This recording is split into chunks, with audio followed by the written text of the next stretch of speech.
Welcome. Thank you for coming along. I am Oliver Mantell.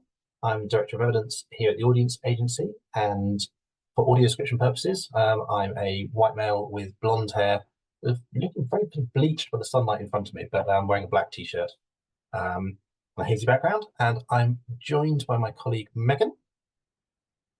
You want to unmute and do a little? Absolutely. Hi everyone, nice to see you. I'm Megan. I work in the marketing comms team at the Audience Agency. I'm a white woman. I have shoulder length dark brown hair and a bright blue shirt today. So lovely to see you all. Well, great. If I do that, I'm less bleached. Wonderful. So what we're talking about today is about people's attitudes to heritage. And again, it's based on the Cultural Participation Monitor, our nationally representative panel survey of public attitudes. So it's looking about what the whole public think about various aspects of heritage and what we might glean from that.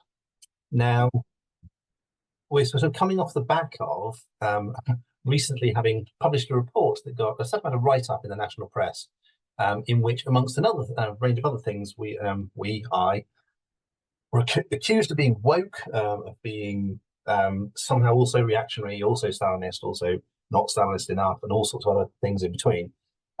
So it felt like a great time to wade into some of the most controversial issues in the cultural sector and just stir the pot again. So I will attempt to be as uncontroversial as possible whilst talking about controversial things. So let's see how we get on with that. To start with, and forgive me for fans of data visualization, partly for my own evil amusement, I've tried to create the most awful pie chart in the world imaginable, and it looks like this. There we are. People love heritage. They are this little heart-shaped pie chart. I almost hate myself for doing that, but it's also kind of, I think, sort of magnificently awful. So it's okay. But essentially, what we saw is if we asked people which of a various range of things were main interests of theirs or things they were quite interested in, a really big majority of the population say they're interested in heritage.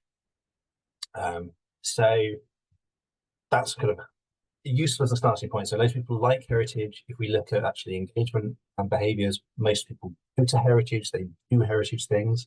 Again, sort of the 80% who are interested, we've got 73% who actually go to any in the 12-month period. And if we try and flip things on their heads to kind of say, so do you think history is not that relevant anymore? A similar figure, 76% of people, 3/4 are saying that they actively disagree with that statement. Very few actually agreed with it. So essentially, what we're seeing as a starting point, people like heritage, they're interested in it, they do it, they think it matters.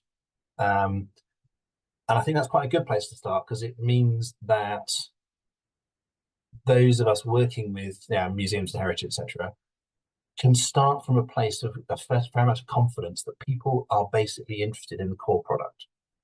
And also that means they don't need it, like kind of, they don't need the vegetables hidden under something else on the plate. They don't need it to be kind of disguised or wrapped up something else. Like it's the heritage thing that they actually like. So that's hopefully a pretty positive starting point. In terms of people being interested in heritage, we also looked at how that varied both in types of people, which for regular attenders TVEC, so you'll have seen us do similar things before. And so we've got some which are a bit overrepresented for people who say it's a main interest of theirs, some that's a bit underrepresented. But broadly speaking, apart from a couple of really notable outliers, so unsurprisingly, people who don't go to any arts and heritage are much less likely to be interested in heritage, to that kind of figures. And higher degrees help because, higher education being linked to interest in history and so forth. But these figures, none of them are radically different from the overall population average. And we looked through a whole range of other factors that we haven't included here because they just weren't that different. So what we're seeing is that not only is there quite high levels of interest and engagement, perceived relevance, but actually it's really widespread. It's really kind of broad, cuts across the whole population. So I think that's a nice positive starting point. So I'm now going to spare your eyes and take away that pie chart. I know not, just one more thing if we get there. So say that this level of interest is, of course, higher for people who do particular heritage activities, people who've been to a museum, who've been to a historic house, but only a bit higher, 10% higher or 13% higher or whatever, with the exception of archaeology. So broadly speaking, if someone is coming along to a heritage-related site, they are interested in heritage. There's a relatively small proportion of people who said they've been and they're not interested. But archaeology, no one goes to archaeology by mistake. Like, you go to archaeology because you really, really like this type of thing, broadly speaking. I'm, of course, generalizing, but archaeology stuck out for the intensity of people's reactions to it, the preponderance of higher educational qualifications being linked to it, and a range of other factors as well. So archaeology is a little bit different, but generally speaking, it's fairly in line. Okay. So if that's a broad intro to overall attitudes of heritage, we also asked people some more particular things about, whether they agreed with statements in relation to heritage. So they'd like to know more about the history of the local area. Again, really a high proportion of people saying that they agreed, 72%. Even more people, particularly in terms of agreeing strongly, are interested in their family history, and people wanting to protect the heritage of the local area, and even over a third of people saying they have actual hobbies connected to history and heritage, which again, to me, feels quite high in terms of an active engagement. So that all, I think, again, feels very positive. It does flag the importance of personal relevance and how people can tie it back to them. It's their local area, they get a really strong response. If it's personal family history, it gets even stronger. So it's kind of, the more salient it is, the more relevant the stronger reaction, which is why the one that I hopped over there in the middle, I think, is quite interesting and notable, which is the idea that if you actually ask people whether they feel a personal connection to the heritage of where they live, that's the one which has the lowest response rate of most of those, almost all those questions at least, where just under half of people say they feel a personal connection to the local heritage. So that, I think, raises an interesting question, and it reminds me of an anecdote I heard from a folk singer who did lots of education work called Ray Hearn, who's a fantastic singer, does lots of really great stuff. But he went to do a workshop with kids in, I think, a place called Freiburg, just outside Rotherham, that, if memory serves, only basically existed because there was a steel mill built there. And then the steel mill had shut down, and then the site turned into housing, whatever else. And so he went to do this workshop with kids and said, so what do you know about, care about, do you have any awareness of steel making as part of your local heritage? And they all looked at him like he was just talking gibberish. But they said, what's steel making? Why is that relevant to us here? Which, you go back a generation or two in the local area, people probably find that inconceivable. But it's just a reminder that lots of things we think, oh, this particular place, the heritage is blah, that's only true for some people. It's not everybody. It's not universal. There's lots of people who've moved in, who've moved out, who are too young to connect to, whatever. In the same way that you can't assume that everyone in Northampton cares about shoemaking, or in Luton cares about hat making, or whatever. So I thought it was kind of quite an interesting one. It is a bit lower for younger people in general, as per my example. But broadly speaking, where it can be made personally relevant to people and potentially differentiated, so giving people the opportunity to find their own route into things, rather than assuming they're fitting a standard script, that can be really, really helpful. So, does anyone have any comments or questions on this bit so far before we jump into the next bit?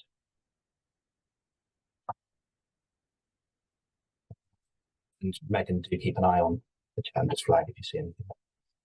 Okay, so far so good. Broad attitudes to history and heritage, but we thought we would ask a few nice and controversial questions just to see where the where the land lay in terms of certain things. Partly because there are some things which have had a lot of airtime in the media, and we're like, actually, does the public care about that, or is there only a few people who are kind of activists? or other things you think, well, maybe this could or should be an issue, but maybe people do or don't care about it. And then some broad things about sort of overall perceptions in terms of history. So I'm going to do this next bit as a little bit of a quiz. So what I'm going to ask you to do is, when I get to each question, I'm going to ask you to type into the chat what percentage of people you think agree with it. So either strongly agree or agree with the statement. Okay, so that'll become obvious in a sec. If I go to the next slide. So we asked people, to what extent do you agree or disagree that museums in the UK shouldn't display human remains? So that would be the things like mummies, so do you agree that people shouldn't display those? So how many do we think might agree? Well, we've got quite a spread here, 45 up to 70, 80. 80 is the winner so far. 75 on a few. Okay. So you think most people are saying that museums shouldn't display human remains. Okay. With some outliers.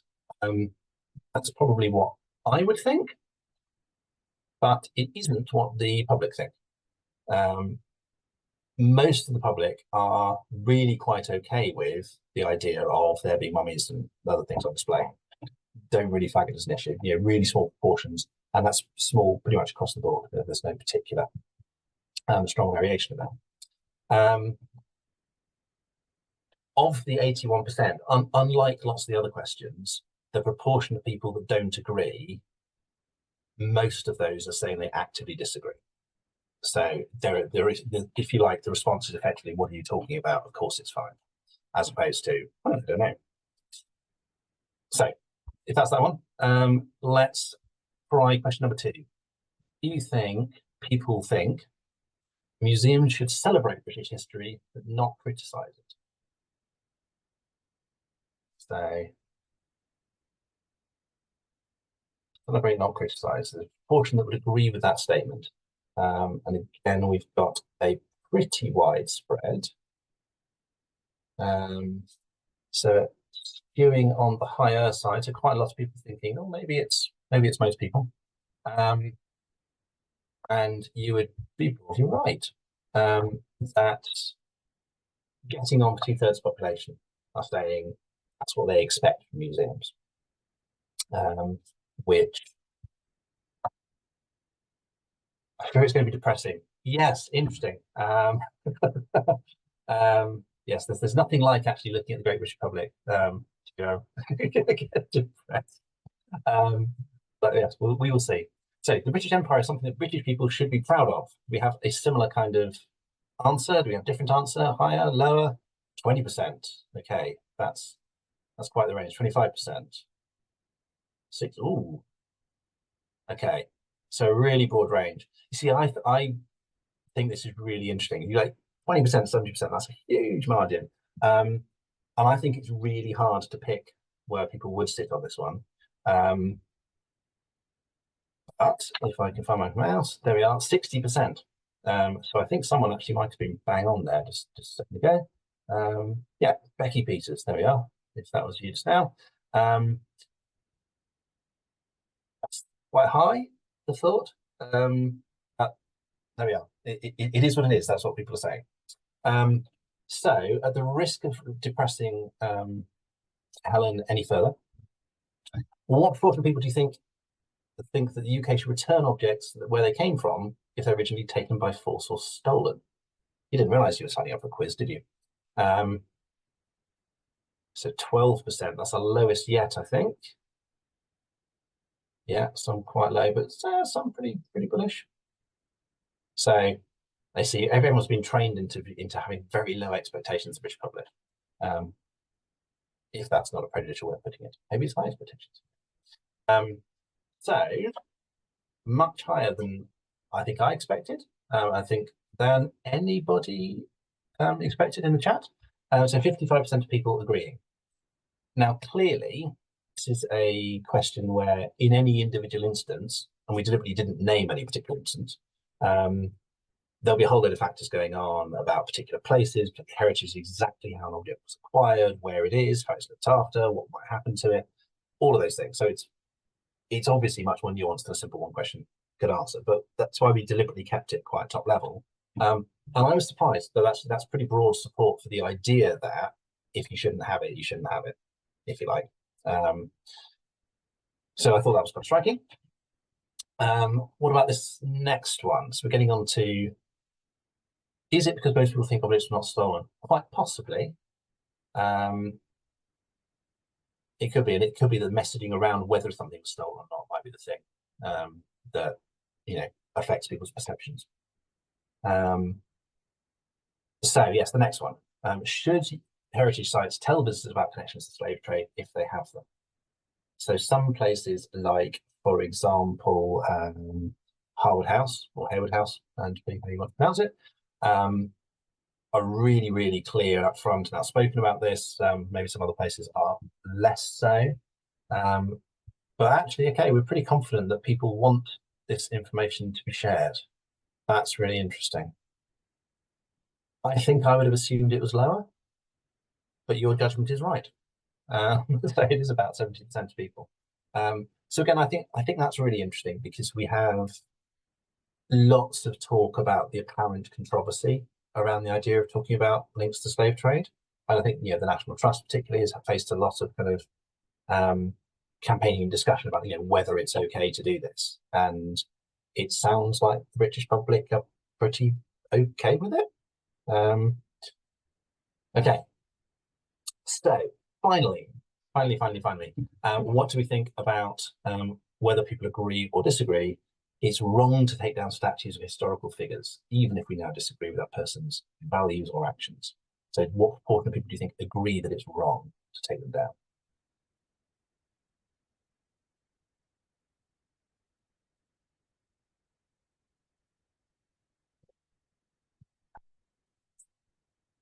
Oh, it's fascinating.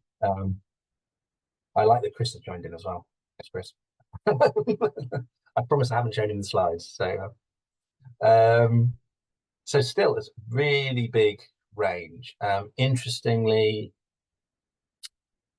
some as low as 25%, but and it probably depends very much on individual circumstances. So I noticed there's a relatively lower score coming from Bristol, which there may be reason for that. Lots of discussion about the issue in the city. Actually, really quite high. 64% of people agreeing that it's wrong to take down statues,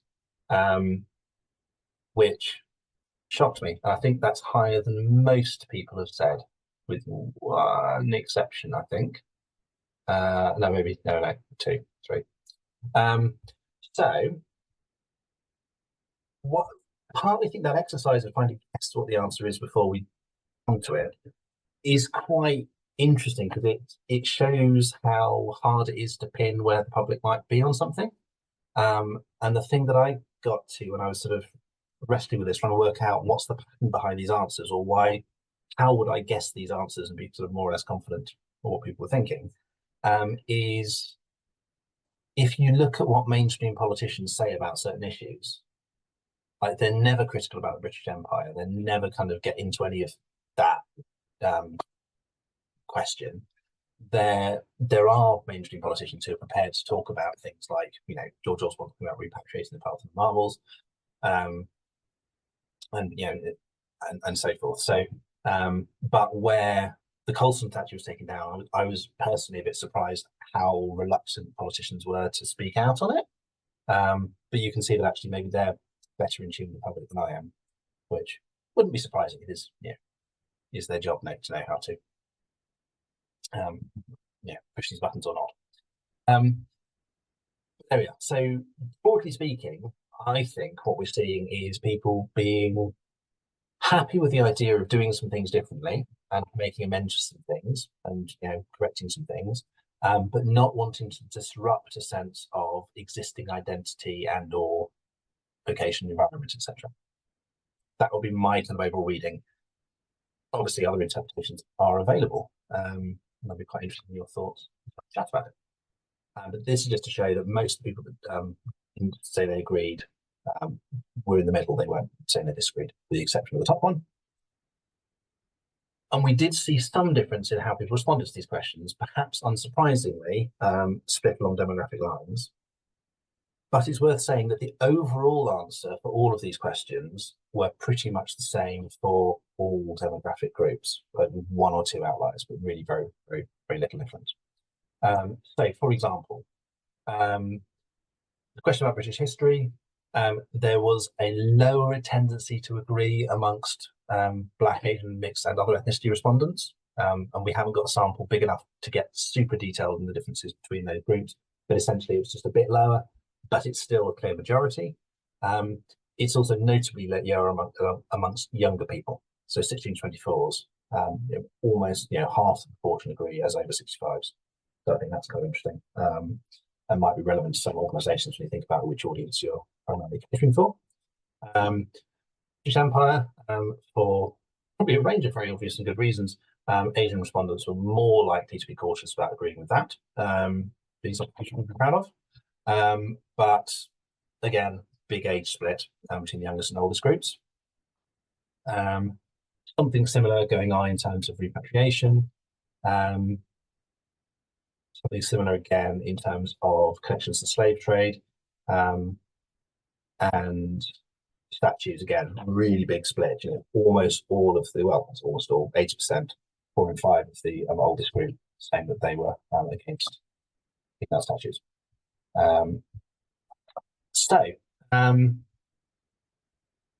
There you are. So what does this mean? What can we make of all this? So I think that broadly speaking, there are a couple of different versions of history and heritage going on. So on the left, there's a quote from, it's a Democratic senator from Ohio, I believe, Casey Weinstein, no relation of Harvey, as far as I'm aware, who is basically saying if you don't find history uncomfortable, then you're reading propaganda. That history should be uncomfortable in various different ways. Contrast that with this, what I think is what we're seeing from the data is a more mainstream perspective in Britain to say, actually, we like the history and heritage as it was, as it's ever been. We like it, we're engaged with it, we're interested in it, but we don't want it to be too disruptive. We don't want it to be too contested. And if there are things that we need to do, potentially even to do to keep it uncontested, to kind of solve problems, then yes, do that, or talk about things, admit to them, but maybe don't problematize all too much. Is my reading of what we're seeing in the data. There could be other interpretations of it.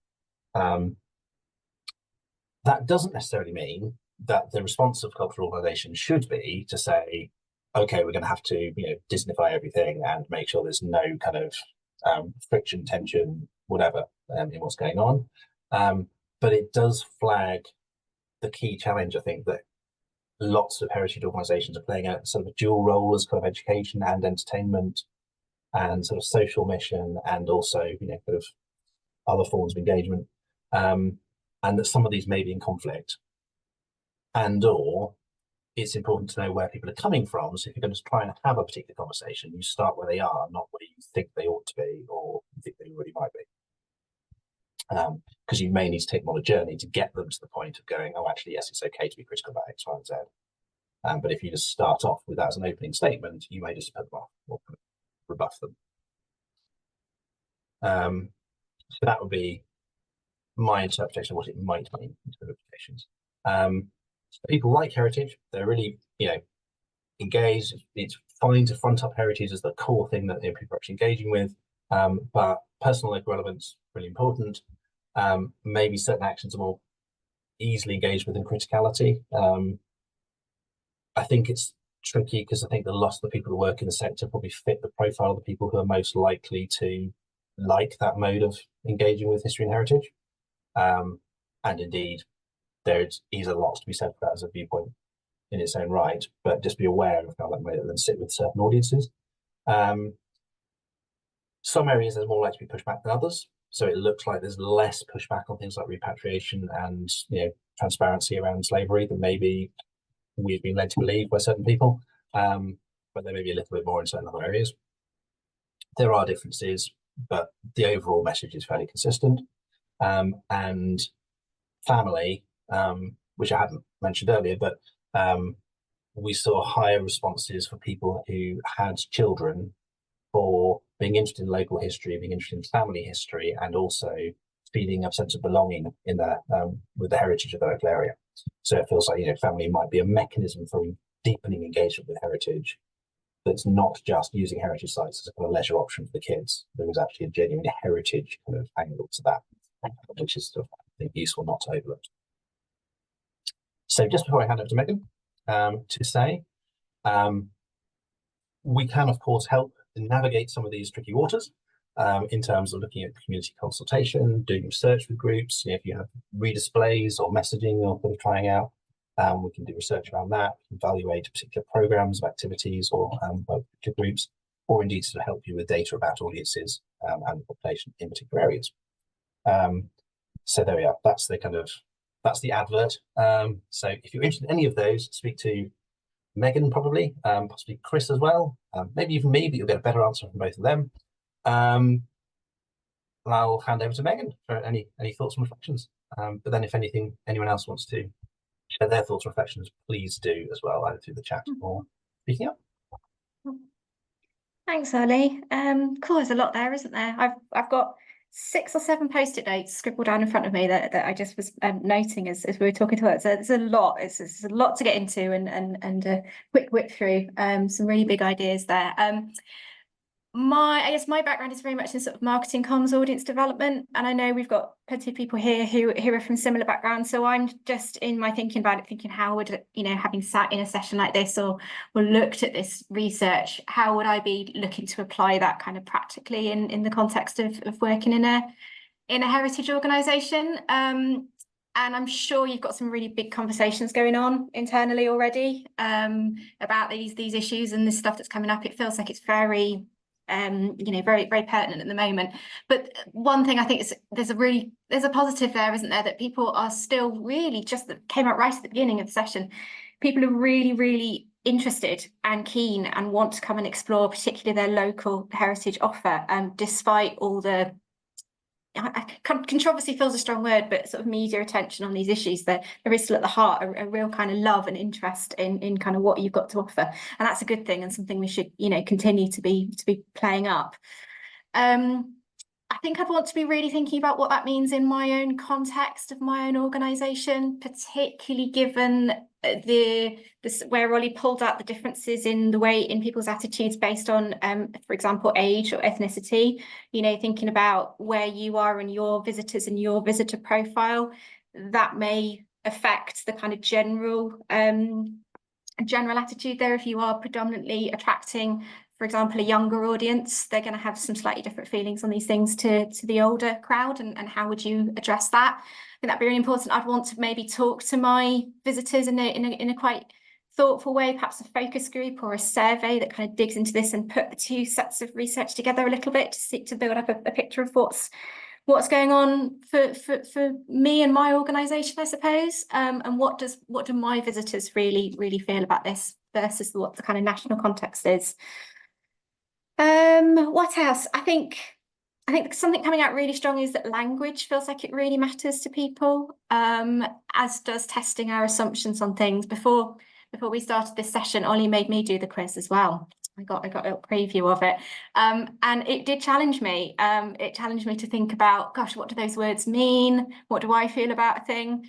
And just because I feel that way doesn't necessarily mean that the people coming into my museum or gallery or historic venue feel that way. So we really have to be very, very conscious of taking ourselves out of it sometimes and thinking, gosh, I mean, I found words, for example, when we're talking about return of artifacts, the fact that the question used words like stolen and theft, you know, they're very big emotive words. But does everyone see that in the same way? Do people think of those artifacts as stolen? I don't know. I probably want to test some of those assumptions a little bit with people. And going back to language and communications as well, I think it would just be so important to make sure that within the organisation there's a real culture of openness to unlearning and talking about this stuff. I was thinking about context maybe where you had, for example, volunteers who were out actually speaking to visitors on the front lines, as it were. You know, do they feel confident to deal with if there's some of those more contentious issues come up? Do they feel okay to have these conversations? Do they feel okay to pass back some of those concerns to colleagues and management in the organisation? Have they been listened to and thought about? I think that there's lots to get into there, but I think the key ethos is about that kind of openness to having the conversation, admitting that we're all learning, and that a lot of this stuff just wasn't thought about 10 years ago or even 2 years ago. It's really kind of coming to the fore, and we're all learning, and we're all just kind of, you know, developing our own sort of ways through it. That seemed to come out really kind of quite strongly for me, just about language, about openness, and I guess as a final half-formed thought, maybe thinking about if we are talking about developing a line as an organisation or a stance on something, but that we've kind of really thought, have we tested that with the relevant communities, or is that just something we've come up with internally? You know, have we gone out and spoken to people who will be directly affected by this in a really thoughtful and considered way, or have we, from our positions of relative privilege, relative you know, kind of, yeah, privilege, for want of a better word, kind of thought what we think is right and therefore what we should do, versus what have we tested that and you know, done it sensitively and thoughtfully.